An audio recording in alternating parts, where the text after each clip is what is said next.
rumah 2 lantai yang dijadikan toko di Medan, Sumatera Utara ludes terbakar. Seorang penghuni rumah meninggal lantaran terjebak di dalam rumah.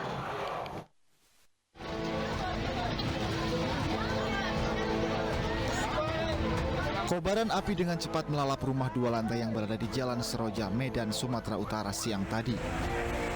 Petugas sempat kesulitan memadamkan api lantaran banyak warga yang berkerumun dan sempitnya akses jalan.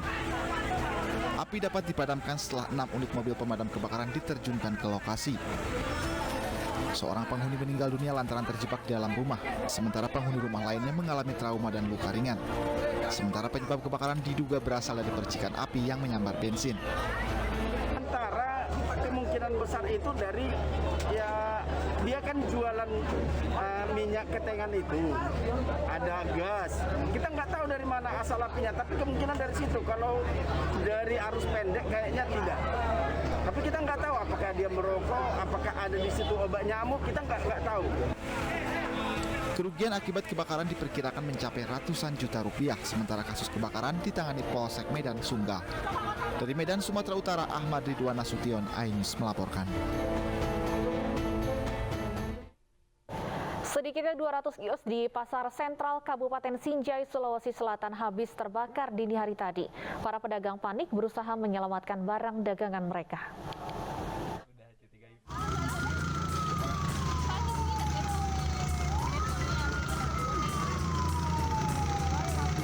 Kebakaran terjadi di Blok 3 Pasar Sentral Sinjai, Kabupaten Sinjai, Sulawesi Selatan.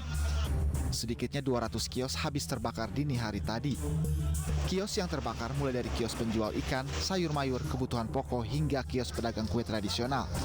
Berdasarkan informasi saksi mata, kebakaran terjadi sekitar pukul 3 dini hari.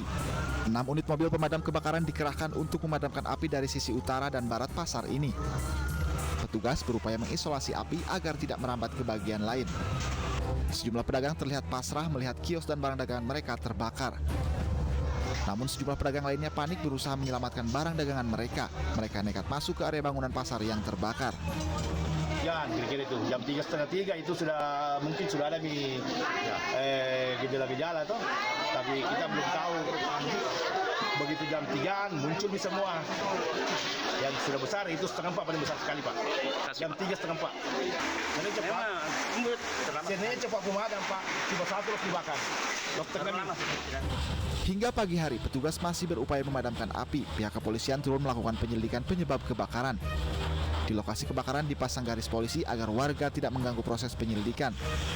Polisi meminta warga yang memiliki informasi tentang peristiwa kebakaran membantu penyidik mengungkap penyebab pasti kebakaran ini.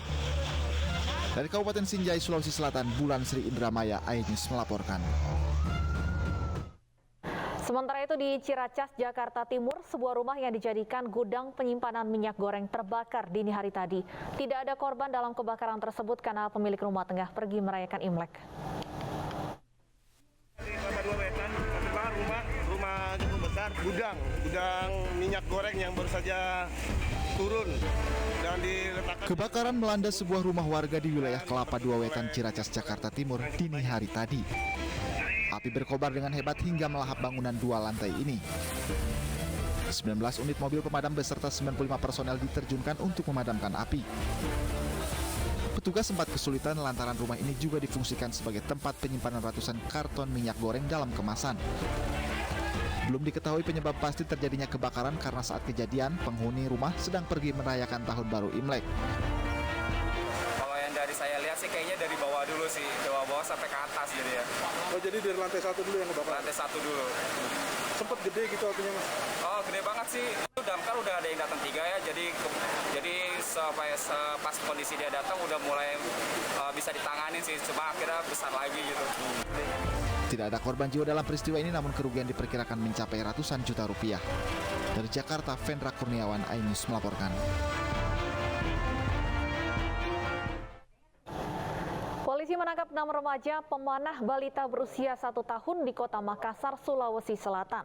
Pelaku mengakui hendak memanah seorang warga, namun menyasar ke pipi balita.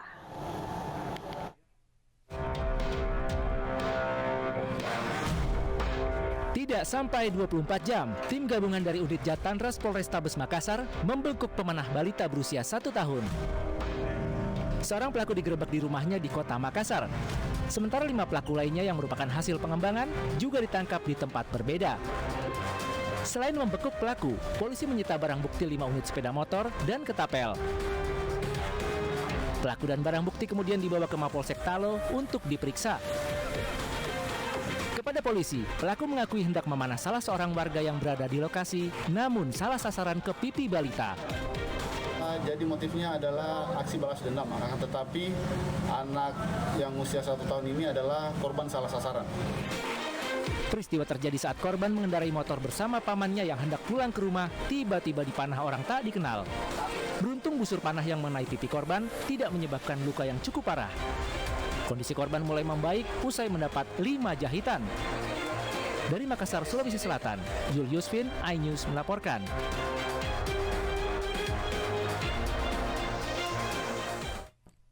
Selengkapnya terkait panah salah sasaran, sudah bergabung bersama kami Kasih Humas Polrestabes Makassar, AKP Lando KS.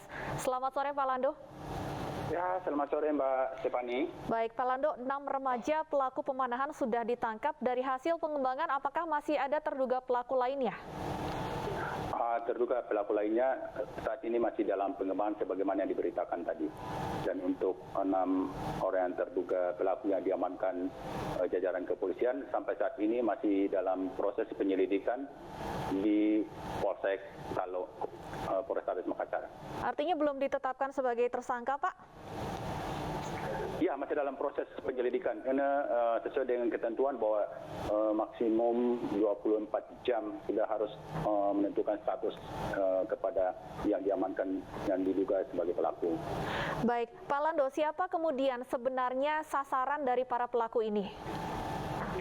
Dari hasil penyelidikan dan keterangan yang diamankan bahwa bukan anak kecil yang menjadi sasaran yang inisial laki-laki KN, tapi ada di antara yang melintas juga yang mereka anggap sebagai lawan, yaitu yang menjadi sasaran panah, tapi ternyata menyasar kepada balita 14 bulan yang kebetulan melintas juga di tempat kejadian perkara.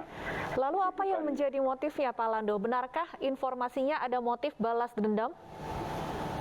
Ya, dari keterangan yang kita dapatkan bahwa memang ada motif balas dendam karena di antara mereka ada kelompok yang pernah berselisih paham sampai saat ini.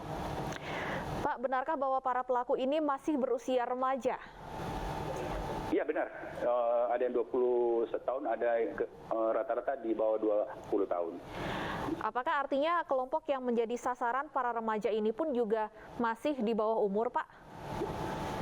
Tidak, itu dalam pengembangan bahwa itu kebetulan yang kalau dia mereka anggap musuh yang kemarin itu dia sasaran, tapi kebetulan bahwa yang melintas di TKP itu yang terkena nabusur bukan sasaran pokok, tapi salah sasaran. Ya, lalu antara dua kelompok yang dalam tanda kutip bertikai hingga menimbulkan motif balas dendam ini, apakah sebelumnya memang sudah sering terlibat pertikaian atau tawuran semacam itu, Pak Lando? Ya, memang pernah ada, tapi sekarang selalu dilakukan antisipasi oleh jajaran kepolisian Resor Kota Besar Makassar bersama Polsek Talo. Baik, untuk kondisi korban sendiri saat ini seperti apa informasinya, Pak? Sebagai informasi bahwa kemarin setelah beberapa waktu setelah kejadian dibawa ke salah satu rumah sakit di Kota Makassar untuk memberi perawatan dan pencabutan busur yang melekat di pipi dan saat ini dalam kondisi sehat. Lalu para pelaku yang sudah ditangkap ini, apakah mereka mengetahui, Pak, bahwa panah yang mereka tembakan ini ternyata justru salah sasaran dan mengenai bayi berusia 1 tahun? Ya, dari itu masih dalam penyelidikan, tapi yang jelas bahwa bukan anak kecil yang menjadi sasaran. Baik, di antara para pelaku ini apakah ada yang masih di bawah umur, Pak? Iya ada masih 17 tahun. Tapi dari 6 itu kan kita belum tetapkan tersangka. 24 jam ke depan kita harus menetapkan siapa tersangka, apakah kesemuanya atau beberapa di antara 6 orang itu yang akan ditetapkan sebagai tersangka. Seperti apa nantinya proses hukum terhadap pelaku yang masih berusia di bawah umur, Pak Lando? Ya, akan diproses sesuai ketentuan yang berlaku. Namun demikian, apabila anak-anak yang masih di bawah 18 tahun, masih di bawah umur, ya ada ketentuan yang mengatur tersendiri. Apakah ada dugaan pada saat kejadian ini ada pelaku yang tengah di bawah pengaruh minuman keras atau obat-obatan, Pak Lando?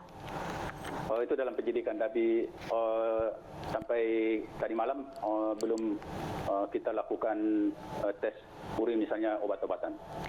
Para remaja yang ditangkap ini apakah tergabung dalam sebuah kelompok atau geng tertentu, Pak? Itu dalam penyelidikan, masih dalam pendalaman. Baik, ada berapa kemungkinan terduga pelaku lainnya dari hasil pengembangan, Pak?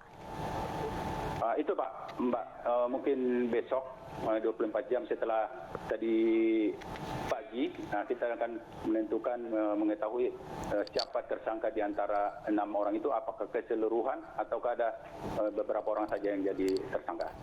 Untuk sementara apa saja pasal yang akan dikenakan kepada para pelaku yang sudah ditangkap, Pak? Ya, Undang-Undang Perlindungan Anak pasal 80 ayat 2. Ancaman hukuman kepada para pelaku? 5 tahun ke atas, Mbak. Baik, ancaman hukuman 5 tahun penjara. Baik, terima kasih AKP Lando KS, Kasih Humas Polrestabes Makassar sudah bergabung bersama kami di iNews Sore. Pemirsa, penertiban PKL di kawasan Bundaran Air Mancur Pasaraya, Padang, Kecamatan Padang Barat, Kota Padang berlangsung ricuh. Kami akan kembali dengan informasi selengkapnya sesaat lagi.